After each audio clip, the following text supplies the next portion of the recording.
Hello, and welcome to this week's edition of Inside Today's Boardrooms, presented by Diligent Institute, your source for the latest and greatest in corporate governance, all in 10 minutes. I'm Dottie Schindlinger, Executive Director of the Diligent Institute, and I'll be your host. Today, I'm joined by Maurice Crescenzi, Industry Practice Leader at Moody's. Maurice, thank you so much for joining us today. It's my pleasure, Dottie. Nice to be with you. So, Maurice, let's start off by having you briefly introduce yourself and your current role beyond your name and your title. Happy to do that. So I've got a 30-plus year career. I spent the first 20 years of my career in industry, really on the client side or the customer side.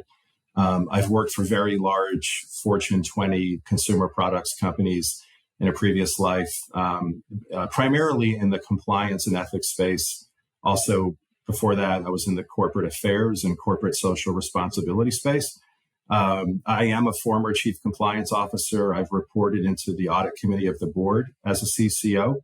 As a chief compliance officer, in addition to designing and implementing the global ethics and compliance programs, I also spearheaded various companies' enterprise risk management programs as a practitioner.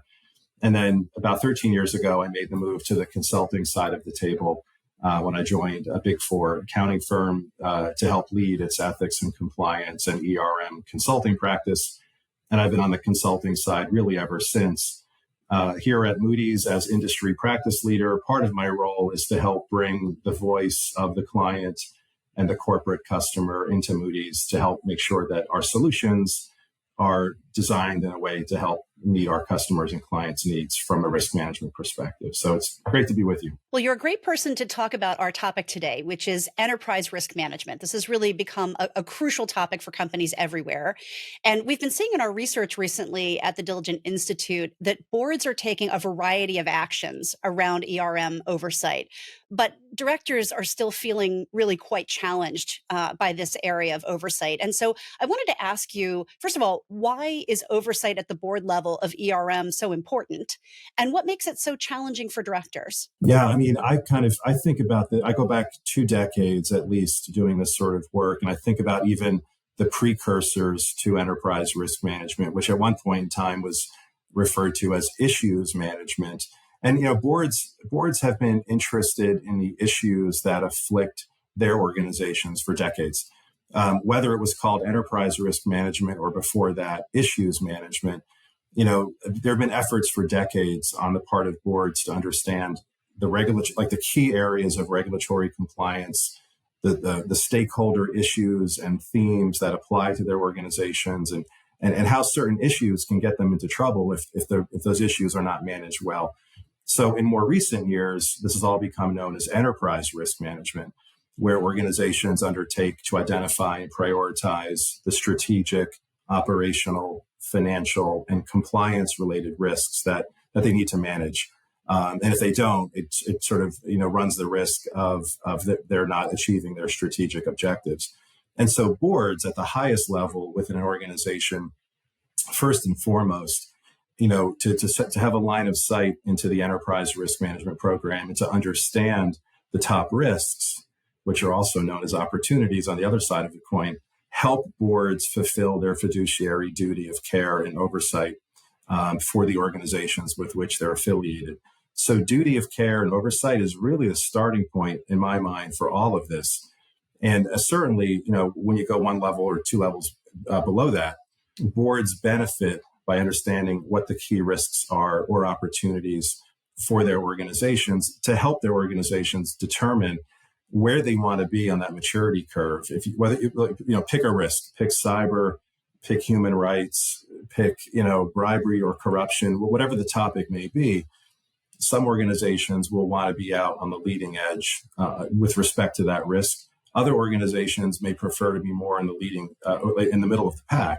And other organizations are still kind of evolving on a given risk. So boards, when they have insight into where the company is performing, they're able to help sort of exercise their duty of care and oversight and help better position the organization in that regard. And finally, it helps from a strategic planning perspective. If boards understand the risk landscape and the risk profile, they're better positioned to help the management team establish and pursue its strategic vision. You spoke about that risk management maturity curve, and it reminds me of a recent survey that we did of U.S. public company directors, really asking them about how they're approaching oversight of ERM. And one of the areas that they felt they were really falling short is in benchmarking data. About 45% of them said they feel they just don't get good enough benchmarking data. So I wanted to ask you, first of all, why is it so hard for them to get good benchmarking data?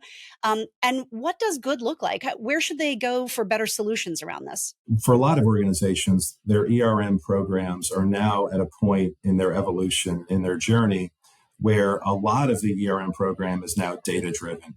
And insights are gleaned from both internal data and external data to help the organization better understand how they're performing against their peers. And so again, pick an ERM risk, whether it's cyber or anything else, business continuity or disaster recovery or climate or the environment more broadly. Boards are at a point now where we're like long past ERM when it was managed through Excel spreadsheets and green, yellow, red sort of check marks. And we're now at a point where boards are saying, okay, the update was really helpful, but what does this really mean? And how are we vis-a-vis our peers? And ERM leaders are now answering that question by pulling both internal data from different functional areas to help understand, how they're performing internally against their goals and objectives from an ERM perspective. And now we're beginning to see organizations pull external data to better understand how a given company is performing on a particular risk, like say climate, vis-a-vis its peers. So there's no looking back now. We're at a point where a lot of the ERM program management is data centered and data driven.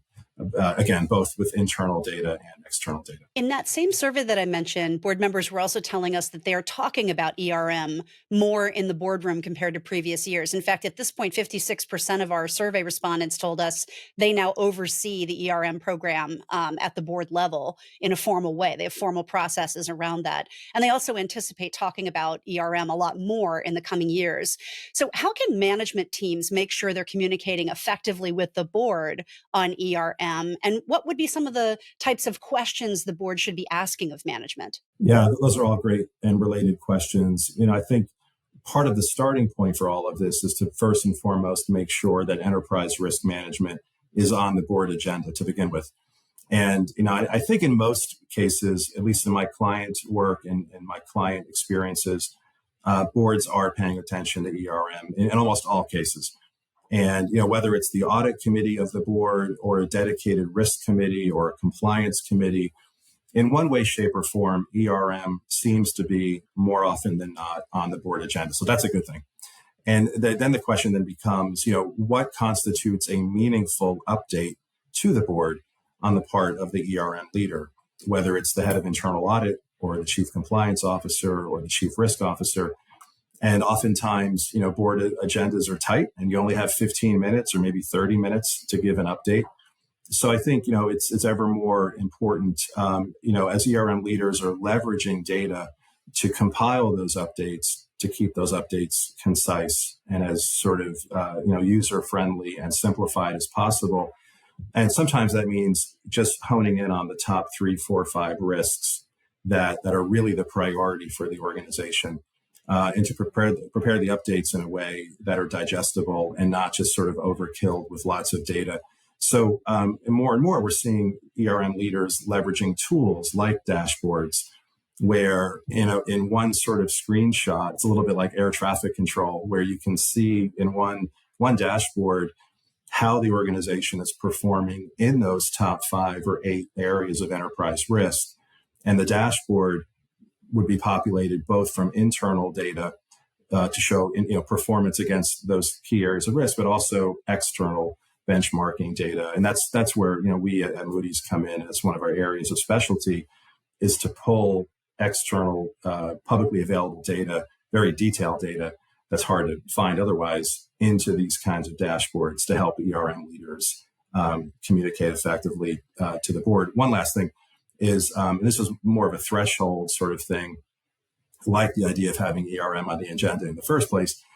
I think it's really important that the ERM leaders take steps to define what they mean when they say risk in the first place. Like, what is an enterprise risk and how do we define it?